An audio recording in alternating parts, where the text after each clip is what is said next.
ya somo linasema bado tuliko tumaini. Bwana asifiwe sana. Sogea mbele sasa na mimi mtumishi wa Mungu. Bado liko nini? Bado. Ndio somo ninataka kuongea. Waika kile kushikiwa. Bwana asifiwe sana. Mtu mwenye hana matumaini ni mtu mwenye anashindwa kuendelea mbele. Na ni mtu mwenye opportunities zinaweza tokea. Mejua hana matumaini, anashindwa enda mbele. Kwenye wengine wiko na pima na wanaweza, lakini yeye juu matumaini ilishakosa ndani yake. Anakusaka na Mungu. Bwana tusaidie. Amen. Matumaini kukosa mtu inafanyaka ule mtu aishi maisha ya kukata tamaa. Paske mtu mwenye hana matumaini ni mtu mwenye tamaa, ni mtu mwenye hamu ya kuendelea, ni mtu mwenye hajuake kama binaweza wezekana. Lakini ni mtu mwenye anajua kama amefika mwisho na hakuna ingine kitu yenye inaweza fanya hivyo, yenye inaweza wezekana. Mungu wetu ni Mungu mwenye anatembeaka na watu wenye wanawakia na matumaini. Bwana tusaidie sana. Juu uone Mungu anafanya na wewe vitu vikubwa. Juu uone Mungu anafanya mu maisha yako vitu vya kawaida. Ifale wewe usikatake matumaini juu ya Mungu. Bwana tusaidie. Unajua Mungu mwenye tunaamini hafanyake kwa wakati yenye tunazalia atatokea. Mara mingi kwa wakati yenye tunakuwa tuko na ngoo yako Mungu haiko ndio wakati yenye tunakuwa. Mara mingi nafasi kwenye tunakuwa tuko na zalia Mungu atatokea. Haiko ndio kwenye anatokea. Na maisha ya Ukristo tunakutana na vitu mingi yenye vinakatisha mtu tamaa. Maisha ya Ukristo tunakutana na changamoto za mingi zenye ziko na tukatisha matumaini. Na tuko nakutana na vitu vyenye viko nataka kutuonesha kwamba haiwezekani. Unajua kwa hii dunia tuko hapa hakuna wenye wanateseka sana maisha. Bakristo iko parmi watu wenye viko nakutana na mitihani ya Mungu. Biko nakutana na mambo mazito. Kuna kipindi kenye tunapitiaka mpaka unatamani hata kukufa. Unakosa jua nini hata niliingiaka mwaini. Kuna kwa wakati tunapita mu mateso mpaka na ule mtu mwenye kwa Nazaria anaweza kuwa msaada kwa naye unamgusa. Kuna wakati tunajikutana mkipindi yenye upeleke hauna kuoneza kimbilia, hauna kuoneza tegemea. Kwa hiyo wakati ya unajikutana huko wewe, ya unajikutana hauna kwa kutegemea, ndio Mungu anatuma nikikwambia kama bado lipo tumaini. Bwana asifiwe sana. Amen. Shetani kuna penda atuoneshe kama shima tuko Mungu hatuna matumaini. Hakuna kitu kizuri kisa vile kuamini Kristo. Kuamini Kristo yeye pekee ni tumaini ya kutaka kutuambia kama lolote ile tunaweza fanya kwa hii dunia linawezekana. Kuamini Kristo ni assurance yenye Mungu anatupatia. Kutuonesha kama tout est possible kwa hii dunia yenye tunaishi. Mimi shetani anatukutanisha kana watu na mavivambazi ya kutaka tu kutuonesha kama haiwezekani. Ijapokuwa walio ndani ya Kristo lolote lawezekana. Hakuna jinsi tunaweza tembea na Mungu mwenye lolote lawezekana kwake kisha shetu kuwe watu tutakuwa na makosa. Maana yake tuko na kasoro fulani. Usipito nilisema chochote kile tunaweza fanya Mungu bila imani tuko na jichokesha. Lakini kama utapendaka uone vitu vya Mungu vinatokea kwa maisha yako, kama utapendaka kuishi miujiza ya Mungu, kama utapendaka kuishi baraka za Bwana, inakulomba kwanza imani ya kufanya Mungu mbali. Utukufu ya Mungu iko pale, gloria ya Mungu iko pale juu yetu, lakini imani yetu ndio inatuma tusiwe. Biblia inasema Yesu akaambia Maria, sikukwambia kama ukiamini utaona utukufu. Maana yake utukufu ya Bwana iko pembeni yako, lakini kile Mungu kuna kuomba ni wewe upanishe tu imani na kisha ufanye nini uone ile utukufu kinatokea ndani ya maisha yako. Jina la Bwana libarikiwe sana. Hizi habari zetu tunasoma zilibariki sana. Wakati nilikuwa natafakari maneno ya Mungu akaniambia niseme ndio. Biblia inasema Yesu alikuwa anatoka nafasi fulani. Sasa alikuwa anapita mpaka ya Samaria. Sasa alikuwa anapita pale hivi, iko naenda mkijiji Kenya, hawatuambie jini.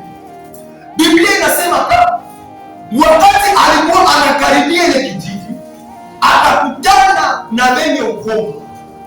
Hakuna magonjwa ya mbaya sababu ya ukoma. Unajua tuko naogopa corona kwa hiyo wakati, tuko naogopa Ebola, lakini ukoma ilikuwa magonjwa mbaya sana. Mbaya tena mbaya sana. Mtu mwenye alikuwa na gonjwa ukoma alikuwa hapona. Maana kama unagonjwa ukoma, wako fasi kwenye mapapati ya fasi ya wakoma. Bana watupa kule, mnabakia kule, mnakufia kule, hakuna kwazi.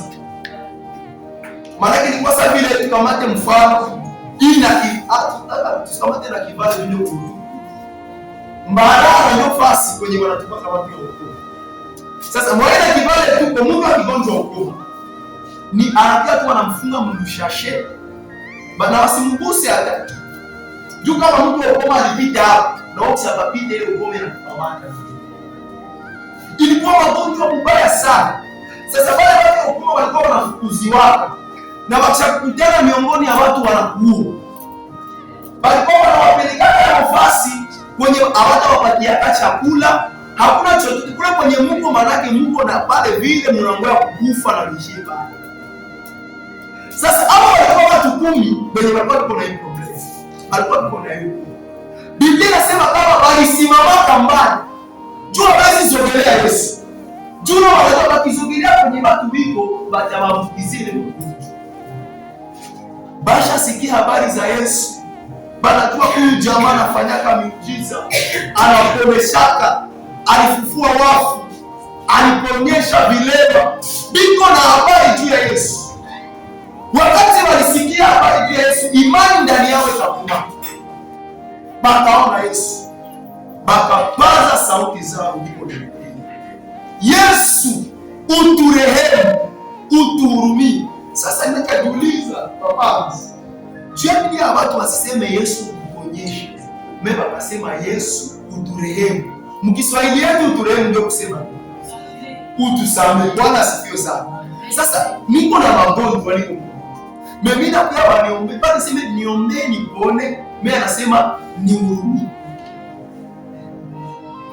Jina la Bwana libarikiwe. Wengine mahatari zetu tuko naishi. Juu ya madege tunafanyaka.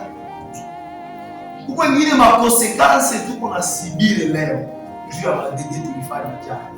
Ndio maana watoto ya Mungu kama ni kujilinda, hii ndio wakati ya kujilinda. Amen. Kama ni kujitenga na mabaya, hii ndio wakati ya kujitenga na mabaya. Amen. Kwa nini tunaweza fanya sai na haone matokeo yake? Mimi watoto yao utakata leo. Na una regrete, unajuta juu ya nini nilifanya hivi. Uko wewe tunajikamata sai wa kulumishana roho, wa kuvunjana roho, wa kukula haki ya watu. Wewe jikamate tu hivi. Na wewe siku moja watakupiga hukumu wewe mpaka unachukia atakuwa wewe. Juma andiko natuambia lolote afandacho mtu atafanya nini? Hata ndio maana kama ni kupanda mbele, ndio wakati ya kupanda mbele. Kama ni kufanya mazuri, ndio wakati ya kufanya mazuri. Usingoje sasa unakuwa mkipindi mkaa yenye wewe peke unaona unakuwa unajishindwa, ndio unaanza tafuta kufanya. Mtu mmoja akaniambia aseme wakati kingaliki, siku ndaanza zeeka ndio ndaokoka. Nikamwambia Yesu, sasa kama hautazeeka, Bwana atusaidie sana. Ndio maana hatujue ya kesho. Ukipata okazi ya kusaidia mtu ufanye nini? Umsaidie. Ukipata opportunity ya kutenda mema, tenda hayo bila kushika. Ndio wakati ya kufanya vitu vya mzuri. Ndio wakati ya kujikinga na mabaya. Ndio wakati ya kulinda utakaso watoto ya Mungu. Utakaso inalipa. Tena ninasema utakaso inafanya nini? inanipaka. Nikajiuliza, hao watu jana waseme utusamee, utuponyeshe. Mimi wanasema utusamee. Na nikiona kwenye liko na roho msamaha wake mimi naona ereni. Bwana siku sana. Kama mimi nasema unisamee, maana yake nisharekonesha kwa kufasi kwenye yenda mbaya. Kufasi kwenye nikosea. Maana yake hao watu walijua kama tuko na hii magonjwa, kama tuko na hii probleme, nitia kelke pale kwenye tulienda mbaya, gisi hatungelitakiwa kwenda. Ndio maana acha nikwambie, wengine magonjwa yenye haitatokana sema na mikrobi fulani, haitatokana na madigati kutoka fulani. Unazania watu waliko na kuona, sema hatuko na kuona. Na Mungu yuko anafanya nini? Sitende tuko naongea Bwana asifiwe sana. Lakini Mungu yuko anafanya nini? Hii mafundisho hivi wengine wapendao wabisikie, wao ndio Mkristo. Hii ndio kweli. Kama tukwambie hivi hakuna tutakuwa tunafanya. Haina maana tuko na kuya hapa tunaomba tulie, sasa turudie mvile vile vilivyokuwa. Haina maana. Unaikana Mungu Kristo ziza. Depuis siku uliokoka mpaka leo hakuna shaka. Wakati tunaingia Mungu Kristo ni sharti mabadiliko yaonekane ndani ya maisha yetu. Baada ya Yesu turehemu. Biblia inasema kama mimi napenda jibu Yesu alivyosema. Yesu akawaambia aseme mwende mjionyeshe kwa makuhani. Hao makuhani ndio kwa ile wakati wenye walikuwa maautority. Walikuwa wanasimamia mambo yote ya dini. Na hii sheria ilikuwa yenye kama mtu anagonjwa ukoma, banamtosha miongoni ya watu juu asiwaambukizie. Banawapeleka sehemu. Sasa Yesu anawaambia wende ujioneshe kwa makuhani. Manake kwa msemo mwingine, wende kule fasi kwenye ukifika watakuwa. Juu kama unaenda kule na mtu wa ukoma, wanaweza kuangamiza. Juu uko na uwezo wa kuambukizia vitu. Yesu anamwambia sema mwende mjioneshe. Sasa mimi ndio mtu wa ukoma, mimi nauliza Yesu, niende jionesha na siapona? Bwana atusaidie sana. Jina la Bwana libarikiwe. Lakini mimi napenda hiki. Maandiko yanasema asili wakati walikuwa wanaenda bakafanya nini? Bakasika. Wewe tuambie, usingo yake uone ndio ufanye hatua. Hapana. Mungu hatuna besoin tuone ndio tufanye hatua. Mungu madre hatuyaona tunafanyaka hatua. Ndio maana maandiko yanasema kama Mungu akaambia Abrahamu, toka nyumba ya baba yako, mkinchi yako, wende kwenye ndakuonesha. Sasa mimi kwa Abrahamu nauliza Mungu, ndaenda kwenye siao. Ndio anatusaidia. Asema wende kwenye ndafanya nini? Ndakuonesha. Maana kule mu future ndakuonesha. Si akuonesha hapo, lakini ndakuonesha hapo. Sasa Abrahamu, wewe ndio Abrahamu, mimi ndio Abrahamu. Kwenda wakati tena wapi? Hawakuonesha kote. Lakini tu Mungu atuweke tuone, ndio twende. Imani haina uwezo ya kuona tu itembea bana. Mtu mwenye iko na imani hana uwezo ya kuona dalili ndio afanye kitu. Mtu mwenye iko na imani anaweza kufanya shopping na hawaya mafushi. Ndio mtu mwenye iko. Mtu mwenye iko na imani anaweza kupatia watoto majina na yafuata na fiansi. Ndio mtu mwenye iko na imani.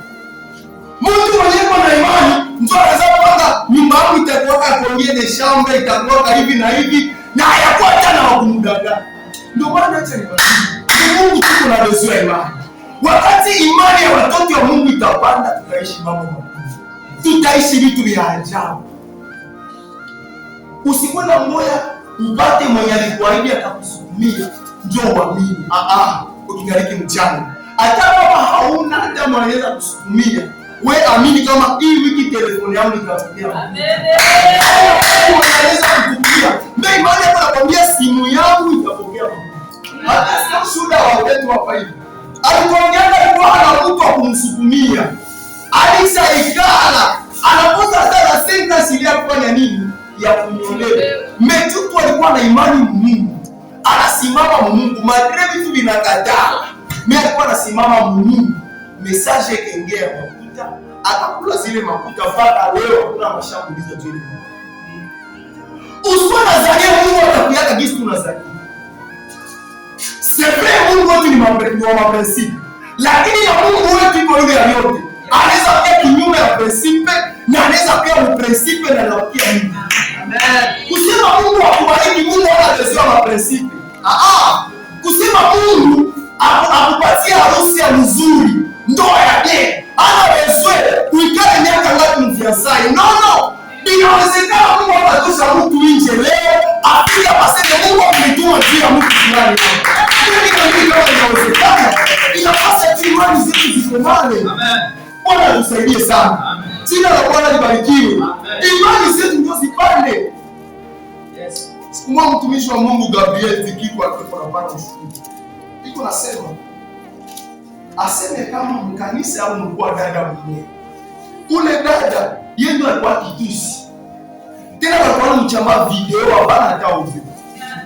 Iko sana tulipotoa bemi na wajeni Musa sasa kisha mimi nasema jiliko pale kama mfano jiliko ndio tunasimisha. Jiliko pale vile mimi nasema hii ona tuna mlomo sasa jiliko video na jiliko pale. Yeye ndio asema alikuwa na mchamba video hapana hata uzi. Kwenye ule fie alisibi aliteseka. Mkanisa yote hakuna kwenye wamesimama wafie naye asimama. Alikuwa wa bure, alikuwa wa ofi. Kazi yake alikuwa na kuropa tu kanisa basi. Sasa siku moja biko mkanisa mgeni akaingia mkanisa. Alikuwa mzungu hawamjui. Anakia mkanisa anaikana. Akaenda mbiro ya mchungaji akania mchungaji, Mungu amenituma aseme hapa kwa kanisa yako huko mwanamke mwenye alishaniangalia atakuwa mke wa maisha yako. Mchungaji akasema sasa mchungaji akaenda panga mafia yake. Dimash mke mnavaa kama ni makeup mnawalipia makeup. Atapanga unaona mkanisa kunapata wale tunasemaka huyu kameme huyu anaenea. Sasa baba mchungaji akawapanga kabisa, akasema na mwana mko ajipitisha mbele yake ndio afanye nini? Sasa ile dimashi ikakuwa wakatia mapafu, wakatia makeup, mapate za mpya wake. Baba dada kanisa wakia wana. Baba wenye tunazaniana mkanisa. Sasa ndio wao wanajipitisha mbele ya mzungu. Mzungu yuko tu mwibada. Iko sema Mungu nani njoo Mungu ni mwa wote. Ni nani njoo Mungu fanya nini? Mzungu anekala kuibada. Anekala. Inafika saa uwanja. Ule dada ndio anakulisha agosi. Bengine washimisha uwanja wanatiza manaki mbama mtoto mwa mtoto leo ni mie tu ndio batakiwa. Ni mie. Hakuna. Ni mie. Sasa wakati niko vipi? Saa uwanja kipesa. Ule dada ashavumilia ya mingi. Maneno washamusema. Yo watu yeye ashapa kitusi mkanisa. Mesele fika sana uwanja. Akapanga na manguo zake zinawaka za kila dimashi. Anafula dimashi ni zile dimashi nyingine zile dimashi nyingine zile yeye watu hana hapo ya kujisi. Akakamata mimi akaanza hiyo. Sasa ndipo naimba Mungu akamwambia mzuri njoo. Sasa mzungu anasimama akamwambia mchungaji huyu ndio mwenye Mungu ananitumia. Nipie kama wengine wote wakashangaa. Bali kwa mimi kusema Mungu akubariki haizi kufikisha kwa wengine wanapita. Ni wewe waamini kama lolote linawezekana kwa Mungu wetu. Anaweza kufikisha kwa wengine wanapita ama haizi kupitisha hapo. Sisi wakitu tunamwamini na tujue kama Mungu wetu lolote linawezekana kwake. Bwana asifiwe sana. Jamaa fakaita Yesu. Baba tuelewe. Yesu akamwambia kwenda mjioneshe. Juma alikuwa na imani. Balikuwa haliko na lakini wakafanya mwatua yenye balikuwa na kufanya. Maandiko yanasema kwamba wakatakasika. Manake mwenye angebakia hapa pale anasema sasa nenda jionesha hapo mahali. Ijapo kwa siaka ya kasika. Hande litakasika. Lakini wakati walisikia neno la Mungu na wakafanya hatua kulitumikia lile neno wakaishi baraka za Mungu.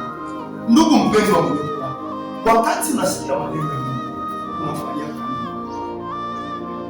Unajua mwingine mtu mwenye ashakuwa sabili mnipermettre niseme pardon, mnusu niseme sabili wa bado kimwanja mwa mgongo na fanyaka hivi maji yote naruka tena kinarudia mzuri kinapasa kia kulumana atati. Sio wengine wanasababisha wenye maneno ya Mungu na shukaka ndipo tupataka pale nje wanafanya hivi banarudia pale banakuwa rabine change au Mungu ndio tumwabadilikaje. Tunajua kama mwanadamu yeyote anaweza fanya nini, anaweza mbegu wengine washakuwa mwanati bashaka siko sasa ile lijiwe ni kwa mumai maana nipita kwa usiku na mchana. Au tunajua kitu kinatosha uchafu vitu yoyote ni nini? Ni mai. Mmekuwa nijue na kwa mumai mai unapita kwa usiku na mchana. Mimi uchafu kwele lijiwe. Sasa tusikue hivi. Watoto wa Mungu wakati wanasikia maneno ya Mungu banaenda katika matendo. Sasa tusiwe wasikilizaji tu, lakini tuwe watendaji pia. Amen. Jina la Bwana libarikiwe. Hii maneno yote mafundisho yote tunapata hapa tukifanya isikia. Tutie sasa matendo. Wakati tutatia matendo utaona baraka za Bwana zitazidi. Utaacha maisha ya kulia, utaacha maisha ya kubabaika, utaanza ishi maisha ya vizuri. Uko natia ampratiki maneno ya Mungu. Na ndio inashinda watu ya mingi. Watu ya mingi wanakuwa tu wakusikia maneno ya Mungu, wanapata wakiweka mkichwa, lakini kuitia maisha ya Mungu. Lakini fanya hatua. Baada ya kusikia usiishie mkusikia. Piga hatua. Tia sasa matendo na utaona baraka. Biblia inasema hao watu watasikia. Maana walikuwa hawaoni, watafanya hatua. Na wakati walifanya hatua, ndio waliona baraka za Bwana. Acha nikwambie, tulifanya hatua jana nikakataa. Ukafanya hatua juzi nikakataa. Lakini Mungu amenituma leo nikikwambia, fanya tena hatua na utaona baraka za Bwana. Matendo yake sana unaona vitu havimbe. Mungu amenituma nikikwambia usichoke. Piga tena hatua. Maana bado nipo tumaini. Kwa Mungu wetu inawezekana. Fanya tena hatua. Hata kama kuna traverse moment iko très difficile. Vitu vinakataa. Vitu haviendeki. Fanya tena hatua. Maana kitu Mungu anaandaa kwa ajili yako. Amen. Maana kitu Mungu anaandaa. Biblia inasema hao watu wa Mungu wote wakapona. Sikia sasa kinanishangaza. Sawa tukuli wanakuwa baba misi. Banenda jionyesha. Lakini mbale watu mmoja akareconnect kenye nini kenye Yesu alifanya. Aseme akapia na sifa na Mungu. Akapia na sifa Mungu. Ndio anambia Yesu merci. Ndio Yesu alifanya nini? Alifanya bangapi hapa ndio wanataka shukuru wakati Mungu kwa watu wa Mungu anafuatilia kwenda Yesu. Na kukiambia Mungu asante juu ya uzima niliko nao. Haujui kama na wale watoto wako nao. Kwa wengine walienda kwa hospitali na wakafikiria pale. Meoni enda pale na ukatoka. Nini ndio lipatia? Bwana tusaidie sana. Amen. Ile chakula unakula. Ile ndio unakunywa. Wengine ni wabebe. Meweni ile. Badala ndio wanasema sema nyenyelee. Ama ile ndio wanasema siafu ikiingia mlisikio la Mungu. Ama ikiingia Mungu inapanda kwa mkicho na kufa mara moja ile inaisha. Mema vitande kiko sawa kaburi tunalala. Unakia na mtu aliongore kwa hapa imetosha.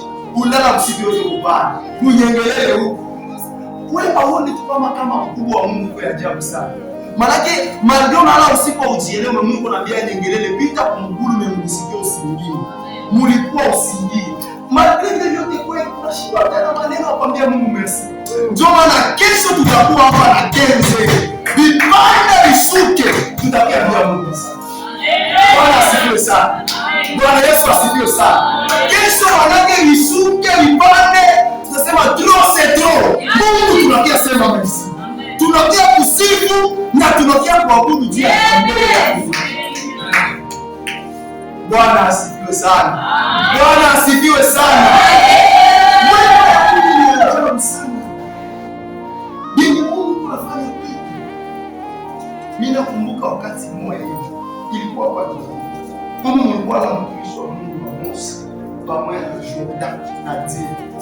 Tukalamuka asubuhi wote mnaenda masiafu. Hakuna kunaweza sema. Sasa nikasema nyie mko mnalala hapa. Si hakuna wazungu. Hata na moyo haikukume. Hata na moyo haikupande yako. Nikasema mama wewe, jinsi Mungu ni mwema. Busugunje tukaanza zitosha tukatosha malundo. Tukakuliza sema moja sema nini? Zikavuka sasa. Lakini kwanza tushaona kwa Lenye Mungu anafanya kwa dunia kabisa sana. Tukianza liongea tunaweza kosa kwa kushindi. Tukianza liongea tunakosa tunyamazie wapi? Basi Mungu anafanya vitu vya kabisa sana. Mungu anafanya vitu vya ajabu sana. Biblia inasema hawa watu wakati walifanya mtume bakaona miujiza ya Mungu maisha yao. Lakini mmoja akakuwa reckless. Akarudia akakia sema nini? Asante. Na shie malgré Mungu asafari yoyote na tulikuwa tukiapa waperekonisa Mungu kesho tunaahidi kesho tutakia sema mimi.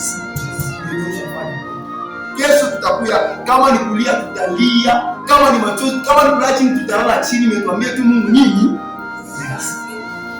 Bwana asifiwe sana. Sasa sikia kitu kingine kaini kama kusema. Biblia wakati kitu Biblia inasema kuhusu kila kitu yote na Biblia inasite iko na sababu yake. Biblia sababu inajua jani litende kamofa. Bwana asifiwe. Ukiona Biblia wanatia kweli, ile kweli iko na maana. Hakuna kitu Biblia bila sababu. Sasa tekia inaisha na ndio kwa mimi natamani.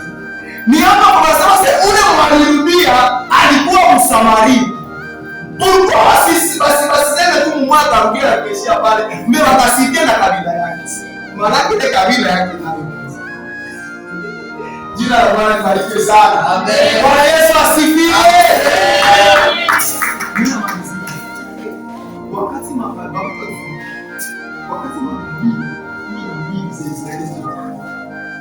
kabila 10 zikaenda upande yake na kabila 2 zikaenda sehemu.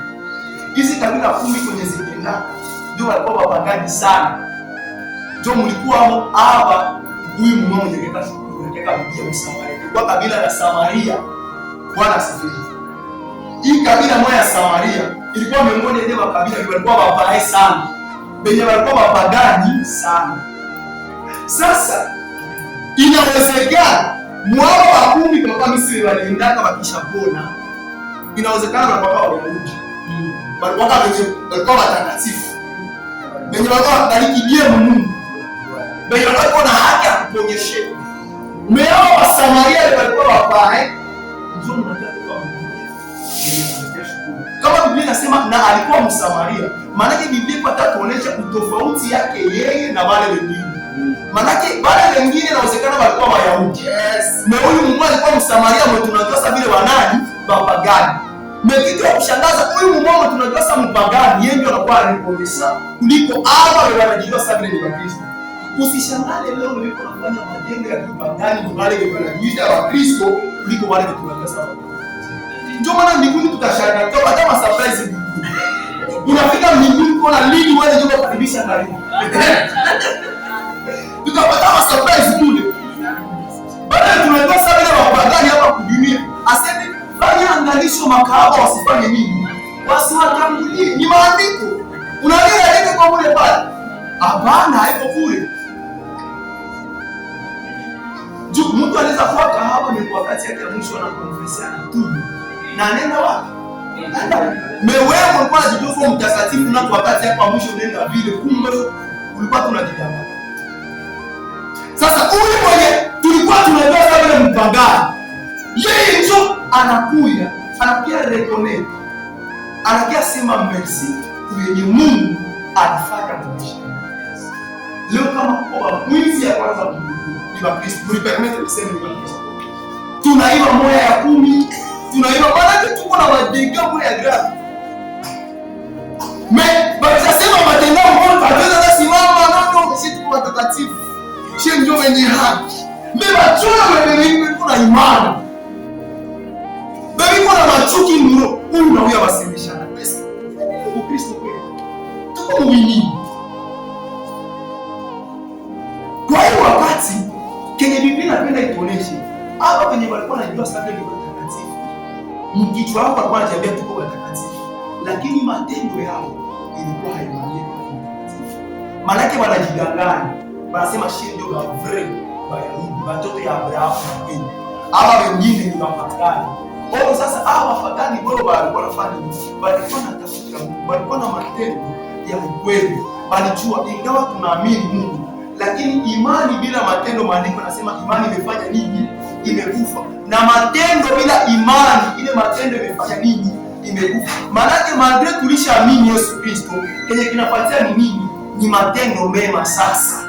Matendo ya kuonesha kama sisi tumemwamini Kristo. Sisi tumeachana na mambo haya, tukaambatana na mambo haya, ili ndio inafuatia. Hao wenye walikuwa wanajua ni Wakristo tutaenda mbinguni shie shie kutamaliza. Wewe kabisa.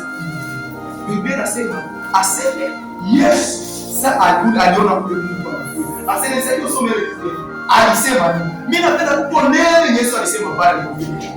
Huyu mtu mwenye alikasema merci alipata kitu zaidi ya wengine Mungu alipata. Sema wote walipo, lakini huyu mwenye alikuja kusema merci ana kitu Mungu alipata. Hadi tusomee pale anasema. Ndio. Yesu akamwambia, inuka na uende zako. Imani yako imekuponya. Soma ile Kiswahili yako sasa. Ndio. Sema hivi.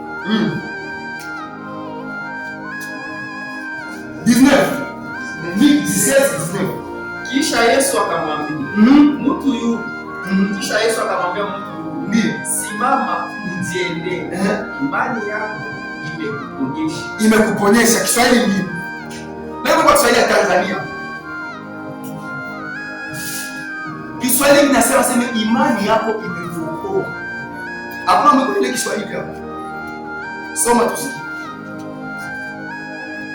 Akamwambia. Tukua na bwana matuko na